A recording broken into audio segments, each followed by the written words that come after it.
Supreme कोर्टाने निकाल दिला जानेवारी 31च्या स्थानिक स्वराज्य संस्था महापालिका निवडणुका उरकून घ्या, त्याच्या आधी ते संपूर्ण प्रक्रिया पार पाडण्याचे त्यांनी आदेश दिले. सुप्रीम कोर्टाने स्थानिक स्वराज्य संस्थांच्या निवडणुका आणि मुंबई महापालिका सगळ्याच महापालिका निवडणुका जानेवारी 31च्या आधी पूर्ण कराव्यात असे आदेश दिले. निवडणूक आयोगाने सुप्रीम कोर्टामध्ये जी मागणी केली होती त्याप्रमाणे 31 जानेवारीपर्यंत राज्य निवडणूक आयोग पूर्णपणे निवडणुका घेण्यासाठी त्यांची तयारी आहे आणि या निवडणुका अतिशय शिस्तबद्ध पद्धतीने व्हायला पाहिजे आणि कुठलीही गैरसोय होता कामा नये याचा विचार करून सुप्रीम कोर्टाने देखील 31 जानेवारीपर्यंत या निवडणुका घेण्याचा निर्णय आदेश दिलेले आहेत. त्याप्रमाणे निवडणूक आयोग आणि राज्य सरकार ही सर्व प्रक्रिया पूर्ण करेल. स्थानिक स्वराज्य संस्थांच्या निवडणुका आणि महापालिका म्हणजे शहरातल्या आणि गावाकडच्या निवडणुका एकत्र घेतल्या जाते का टप्प्याटप्प्याने घेतल्या जाते? नाही, यामध्ये निवडणूक आयोग कार्यक्रम जाहीर करेल. हा निवडणूक आयोगाचा अधिकार आहे. त्यामुळे सर्व यंत्रणांचा सर्व मशिनरी जी आहे EVM आणि सगळे जे काही निवडणूक प्रक्रिया पूर्ण करण्यासाठी जी यंत्रणा लागते त्या यंत्रणेप्रमाणे निवडणूक आयोग कार्यक्रम जाहीर करेल आणि त्याप्रमाणे कार्यक्रम होईल. विधानसभेत ज्या प्रकारे महाविजय मिळाला तसाच महाविजय महायुतीला बिलकुल जसा महायुतीला विधानसभेमध्ये अतिशय मोठा विजय मिळाला, मोठं यश मिळालं. 3 वर्षाच्या कारकिर्दीमध्ये जे काम महायुतीने केलं, जे विकासाचे प्रकल्प राबवले, जे लोकाभिमुख कल्याणकारी योजना केल्या, त्या कामाची पोचपावती विधानसभेच्या झालेल्या निवडणुकांमध्ये या महाराष्ट्रातल्या जनतेने दिल्या. त्यामध्ये लाडकी बहीण, लाडका भाऊ, लाडके शेतकरी सगळ्यांनी या महाराष्ट्रातल्या तमाम जनतेने लँडस्लाईड विक्ट्री आम्हाला महायुतीला दिली. तशीच लँडस्लाईड विक्ट्री, बहुमत आणि चांगलं यश येणाऱ्या स्थानिक स्वराज्य संस्थांमध्ये देखील महायुतीला मिळेल हा विश्वास आम्हाला आहे. पंतप्रधान शिवसेना निवडणुका डोळ्यासमोर ठेवून काम करत नाही. निवडणुका असू द्या नसू द्या शिवसेनेचं काम 24/7 चालू असतं. त्यामुळे निवडणुका कधीही लागल्या तरीसुद्धा आमची महायुती सज्ज आहे. पंतप्रधान नरेंद्र मोदी यांचा उद्या वाढदिवस आहे, त्यांना काय शुभेच्छा देणार तुम्ही विकास पक्ष? खरं म्हणजे या देशाचे प्रधानमंत्री नरेंद्र मोदीजी हे एक खऱ्या अर्थाने या देशासाठी विकास पुरुष म्हणून ज्यांचा उल्लेख केला जातो, विकास पुरुष म्हणून ज्यांनी 11 वर्ष काम केलं, या देशाला विकासाकडे घेऊन गेले, विकसित भारत 2047चं स्वप्न पाहिलं आहे आणि त्यामुळे इतर देशांची अर्थव्यवस्था डबघाईला आलेली असताना देखील भारताची अर्थव्यवस्था 11व्या नंबरवरून 5व्या नंबरवर, 5व्या नंबरवरून 4थ्या नंबरवर आणि 4थ्यावरून आता 3ऱ्या नंबरवर आणण्याची जी काही संकल्पना आदरणीय प्रधानमंत्री नरेंद्र मोदीजी यांनी मांडलेली आहे, त्यामुळे हा देश त्यांच्या नेतृत्वाखाली पुढे जातोय, देश विकसित होतोय, आर्थिक महासत्तेकडे देशाची वाटचाल सुरू आहे आणि म्हणूनच एक विकास पुरुष म्हणून त्यांचं नावलौकिक आहे. त्यांनी एकही सुटी न घेता दीपस्तंभासारखं काम केलेलं आहे.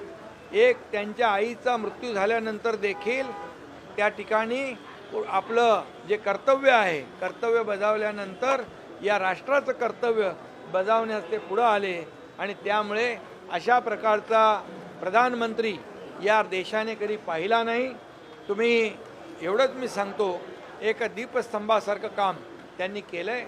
एक आदर्श प्रधानमंत्री, एक विकास पुरुष म्हणून ज्यांनी देशाला विकासाकडे नेलं, हा अशा प्रकारचा त्यांचं नावलौकिक आहे.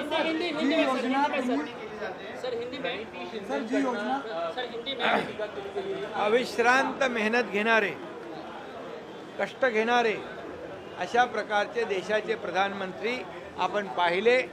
अगदी विद्यार्थ्यांपासून, भगिनींपासून, शेतकऱ्यांपासून, या तरुणांपासून सगळ्यांसाठी गरिबी हटाव काँग्रेस म्हणालं, पण गरिबी हटली नाही.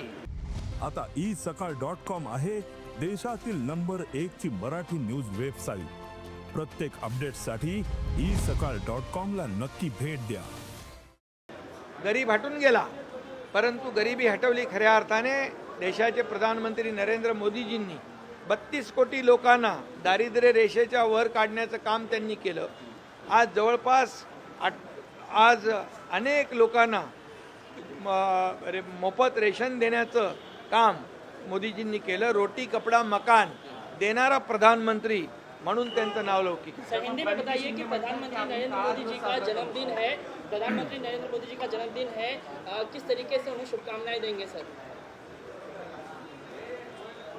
आदरणीय प्रधानमंत्री नरेंद्र मोदी जी, इनका कल जन्मदिन है.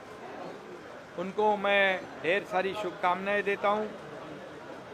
जन्मदिन के अवसर पर बहुत बहुत बधाई देता हूं और तमाम 120 करोड़ देशवासियों का आशीर्वाद उनके पीछे है और इसलिए एक देश के विकास पुरुष, एक कर्मठ, अविश्रांत काम करने वाला प्रधानमंत्री, ऐसा उनका इतिहास है और इसीलिए आज उनके नेतृत्व में देश आगे बढ़ रहा है. देश आर्थिक महासत्ता की ओर जा रहा है क्योंकि हमारी देश की अर्थव्यवस्था 11वें नंबर पे 5वें नंबर पे आई है, 4थे नंबर पे आई है. अब 3रे नंबर पे लाने की कोशिश, संकल्प आदरणीय प्रधानमंत्री नरेंद्र मोदी जी ने लिया हुआ है. और ऐसे समय में कि कई अन्य देशों की अर्थव्यवस्था चरमरा गई है, डगमगा गई है, ऐसे परिस्थिति में देश को आगे बढ़ाने का काम एक सर्वसामान्य आम आदमी के जीवन को बदलने वाला प्रधानमंत्री हमने देखा है. आज देखा अभी हाल ही में जीएसटी में भी बहुत ही परिवर्तन लाया है. उसके वजह से सामान्य लोगों की जीवन जो प्रक्रिया है वो साधारण हो जाएगी, उसमें उनका जीवन बदल जाएगा. और आज अगर विकास के बारे में कहेंगे तो 2014 से पहले का विकास देखो, 2014 के बाद हुआ वो 11 साल में विकास देखो. ये डेवलपमेंट और डेवलपमेंट, ये इसी रास्ते पर चलने वाले प्रधानमंत्री इस देश ने देखे हैं. और मैं इतना ही कहूँगा कि यहाँ पर उनको बहुत बहुत ढेर सारी शुभकामनाएं देता हूँ. वो बिल्कुल, कोई कुछ भी कहे, कोई कितने भी आरोप लगाए, लेकिन वो आरोप ऐसे बिल्कुल विचलित नहीं हुए. उन्होंने अपना जो लक्ष्य है, देश का विकास है, वो आगे आंखों के सामने रखकर देश का विकास किया है. ये हमारे लिए गौरव की बात है.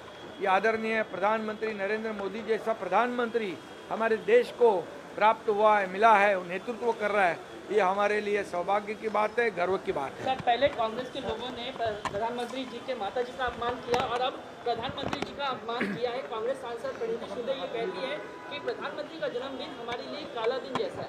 देखिए, आदरणीय प्रधानमंत्री मोदी जी की माँ एक सरल साधारण गृहिणी थी और उन्होंने अपना जीवन एक सादेपन से गुजारा है, एक सरलपन से गुजारा है.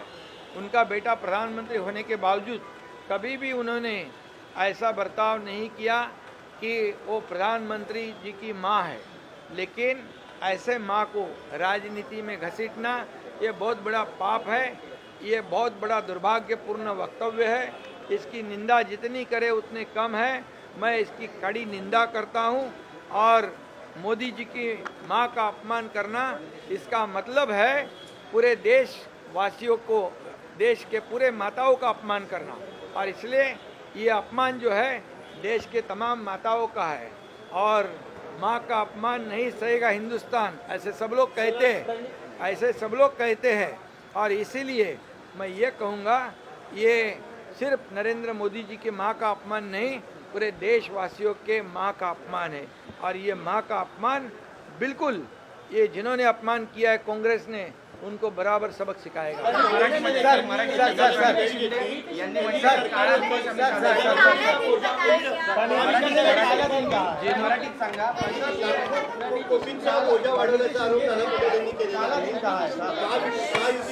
जो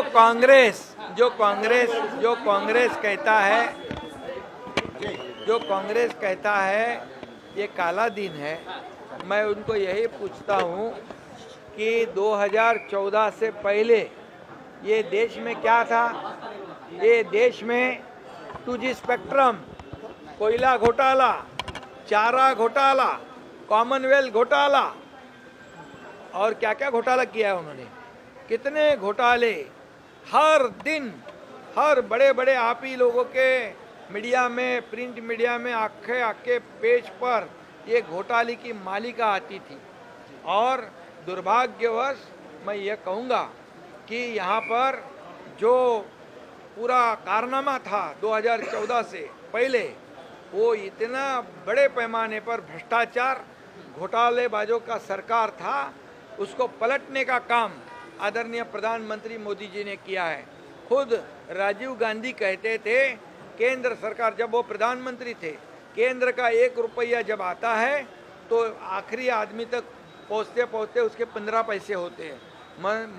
मतलब क्या है कि 85 पैसे का भ्रष्टाचार कांग्रेस के उस यूपीए सरकार के कार्यकाल में होता था।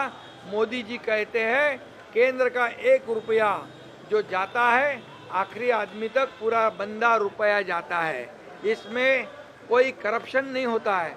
मोदी जी का नेशन फर्स्ट है और कांग्रेस का करप्शन फर्स्ट है, ये नीति उनकी है। और इसीलिए मैं ये कहूँगा 2014 के पहले का काल देखिए, वो पूरे काले दिन थे। 2014 के बाद हम देखते 11 साल में ये परिवर्तन के दिन है, ये विकास के दिन है। और इसलिए मोदी जी ने विकास को प्रमुख स्थान दिया है और इसलिए विकसित भारत 2047 का नारा उन्होंने दिया है। ये देश आगे बढ़ रहा है, इसलिए तो कांग्रेस के लोगों के पेट में दर्द हो रहा है। और मैं ये कहूँगा हमें अभिमान है, देश की जनता को अभिमान है कि मोदी जैसा प्रधानमंत्री इस देश को मिला है। और इसलिए ये देश की प्रगति हो रही है, महाराष्ट्र की प्रगति हो रही है और ये हमारे लिए बड़ी बात है। सर, इंदू मिल का जायजा लेने पहुंचे थे आप सर? त्याच्यानंतर त्यांनी आरोप केला अजितांच्यावर की लाखो कोटींचं कर्ज वाढवलं, कर्जबाजारी केलं महायुती सरकार. कोणी सांगितलं? नाना पटोले. अरे जाऊ द्या त्यांना काय। सर, तुम्ही जी आमचं राज्य व्यवस्थित चाललेलं आहे, सर्वसामान्य लोकांना न्याय देण्याचं काम चालू आहे, लाडक्या बहिणींची योजना सुरू आहे, शेतकऱ्यांच्या योजना सुरू आहेत। हे महाराष्ट्र मोठं राज्य आहे, हे पूर्वीचे काँग्रेस आणि जे काही सरकारमध्ये होते ते पैसे घरी घेऊन जात होते, इथं लोकांच्या घरात, लोकांच्या खात्यामध्ये पैसे जातात डीबीटीच्या माध्यमातून। सर, इंदू मिल का जायजा लेने वाले थे आप? संजय मराठे। देश विदेशातील प्रत्येक घडामोडींचे लाईव्ह अपडेट मिळवण्यासाठी आता साम टीव्हीच्या सर्व सोशल मीडिया प्लॅटफॉर्मला लाईक, फॉलो आणि सबस्क्राईब करा। तसंच सर्व नोटिफिकेशनसाठी बेल आयकॉन प्रेस करायला विसरू नका।